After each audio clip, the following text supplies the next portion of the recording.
Hey everyone, and welcome to Manifestation Mondays with Marcy. We are continuing our discussion as we are preparing to ask, which is the first aspect of the sequence or the formula for manifestation. However, as you can see, there is something that must happen before you have the clarity to ask for what it is that you want to create. And we've been talking all about it and from many different perspectives. What is that? Well, the most important superpower that you bring to any manifestation is your awareness. As we've talked about the past couple of weeks in particular, I've pointed out to you how essential it is that you are in touch with how you are feeling at any given moment. The reason that this is so essential, let me just repeat this, is because how you are feeling is actually going to affect your thoughts. And your thoughts are the first process that stimulates action. So a feeling can stimulate an action, but typically it first goes through a thought process. So by feeling, by the way, I'm talking about emotion. And we've spoken about the difference between sensation and feeling. So right now I'm referring to the word feeling as indicating your emotion. Now, the awareness of your emotional state enables you to actually choose your thought pattern that you want to follow. Here's what I'm talking about. You've heard me speak in the past the difference between being reactive as opposed to responding. When you react, you are coming from a place of raw emotion.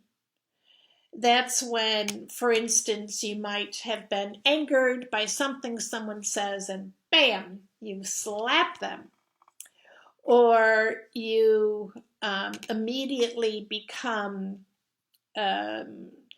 fearful by something that someone says. It is a reaction to a stimuli. And so we're talking about cause and effect, cause and effect, cause and effect. Now, what awareness does is that it gives you power to choose whether or not to react or to initiate a response instead. And so the difference between a reaction and a response is actually a pause. This is an energetic pause. A reaction comes from a place where you are clearly reacting, as I said, to a stimuli. And what it does is it initiates a reaction within you where there is very little thought. It comes more from an instinctual or even an animalistic place within you. We all know the kind of trouble that we get into when we are reactive. You know it. I know you do. And I know that you have reacted just as I have many, many times. And in that reaction, you may have said or done something that you later regretted or wish that you had just paused for a moment and responded rather than reacted. What I want to look at tonight is the energetic shift that takes place when you choose to respond rather than react. Okay, so let's look at the setup. as we said, the reaction is something that comes, instinctually. It's animalistic. It's an immediate reaction. The energy of that is very dense. There's very little light in it because it is a reaction that is creating separation. Let me just expound on this for a second. A reaction causes separation from source, from the energy of light. Very often, the reaction is to a negative stimuli, something that we interpret as being negative. Now, that's basically what I'm referring to, but laughter can also be a reaction, right? Laughter can be something that just rises up out of a stimuli that you find funny. Now, what also is unique about a reaction is that it's always predicated by a previous experience. So you have within you a memory, and the memory is what takes action. It is a reaction. So listen to the pattern of the word. You are reenacting based on a past experience. That's why they're so dangerous. Number one, energetically, what we know is that any energy that's connected to the past is dead. It does not have the potential to create anything new. And so, if you are totally unaware that you are in the throes of this reaction, reenactment, and you just continue to react over and over and over again, you're like that hamster on the wheel. You just go around and around and around, and you don't get anywhere. Not in terms of creating. So, of course, if it's something that you're laughing at, that might not catch your attention. However, if it's something that stimulates that anger or rage or any other emotion that brings about separating you from your own light, it can only create havoc within you. And so how do we disconnect from our reactions that actually sabotage us? There's only one way, and that is by that sacred pause. Some may call it the pregnant pause. It's where you're actually pausing in order to give birth to something new. You're pausing in order to take a moment, and rather than react, you want to craft a response that has now the potential to create what you want to manifest. So you can see how important this is, especially if you're in the mode of manifestation and you want to make a major change in your life. So this can be something material, but it also can be something that's even much more important to you at the time. So this response, what does it need to be? It needs to come from a place of a higher vibrational frequency than what your reaction would have been. It needs to come from a higher vibrational frequency than where the reaction would have come from. So let's say, for instance, the stimulus causes you to be angry and you want to lash out at someone. Rather than doing that, you pause, you step back, you take a breath, you decide that you, in the mastery of manifestation, are going to choose right now a response that has the potential to create what you want to experience instead. Having been a student of A Course in Miracles for many years, I recognize that the teaching that everything that we experience is either a call for love or an answer to the call. I know that if I bring myself just back to that basic concept, that everything will change for me. And so practice it for a moment. Just step back for a second. Think about the last reaction that you had.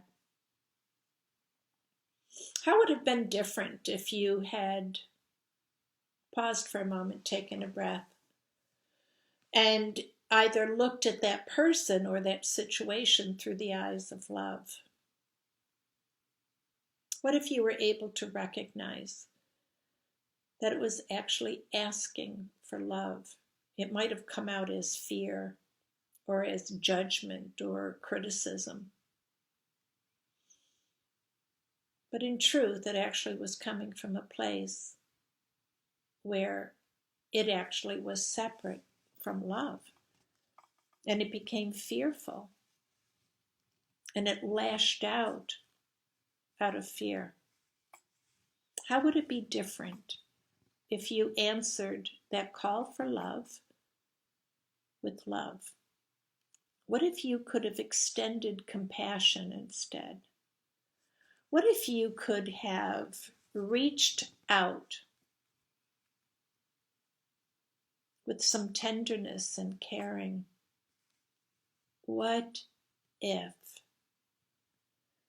you had been able to determine in that moment how you wanted the love to create something new for you? Maybe create a brand new pattern of relating to each other, relating to this person across from you or this situation. In other words, what if you had waited just that split second, had taken a breath, and had given yourself the opportunity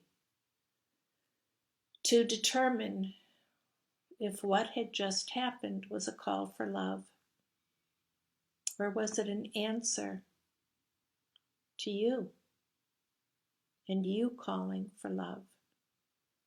Because maybe it was disguised as something else. So this awareness is your power. It's probably your number one superpower. Where are you in this moment? Are you in reaction or are you in response?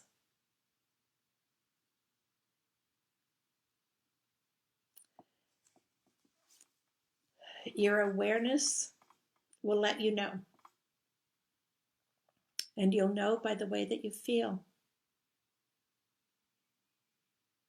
If you're in a situation where you're feeling less than, if you're feeling frustrated, if you're feeling like you're not enough or not worthy or not lovable, clearly you're calling for love. You're asking for someone or something to remind you that you're lovable, that you're worthy of love, and ultimately to remind you that you are love itself. And so any of those previous questions are preposterous. But before you get there, you must first cultivate this awareness of where you are. Are you asking for love, or are you the answer to love that is being asked for from another source. Again, your emotional being is going to give you those answers. In the days to come, there may be lots of situations that make you angry or fearful, maybe aghast. Maybe you'll be so incredulous that this could be true, that this could be happening, that this could be what you're seeing. And that part of you that rises up out of that fear, the part of you that has forgotten that you are love itself, will be crying out for love. It may come across as fear. It may come across as anger. It may come across as sadness. But it is a call for love coming from within you. And if you experience this with someone else, and they are fearful, and they are angry, and they are incredulous, and they are in judgment and criticizing, they are calling for love. And rather than reacting to that call for love is calling to you. Because you are love. And so your purpose, your fulfillment, your job is to love, to supply love. So remembering this and being aware at any given moment what your emotional state is telling you, being aware when you are reactive rather than responding. It's my invitation to you that you will just pause for a moment and rather than react, respond as either the call for love or the answer to the call. This is your greatest gift to yourself and to this world. I guarantee you that if you will start to practice this and to cultivate this awareness, you will soon, be manifesting things in ways that you cannot even imagine in this moment. And what you will manifest will be love in many, many different forms. But you will be very clear that it is love that is on the move in your life. The more acquainted that you become with this process, the more you will feel loved. You will feel cherished. You will feel connected to Source itself, because all of that is your truth. And you will have opened up the pathways for receiving that. And I would hope once and for all. So with that, I'm leaving you these messages and this invitation to you to start to cultivate this awareness. You know, I'm big on journaling. Keep a little pad in your backpack or your pocketbook or your pocket and just keep notes. Let yourself celebrate those moments where you've given up the reaction and instead exchanged that reaction to step into your power, your superpower, and to be love instead. And to let love be the basis of your response. You're in for a fabulous week if you are engaged in this.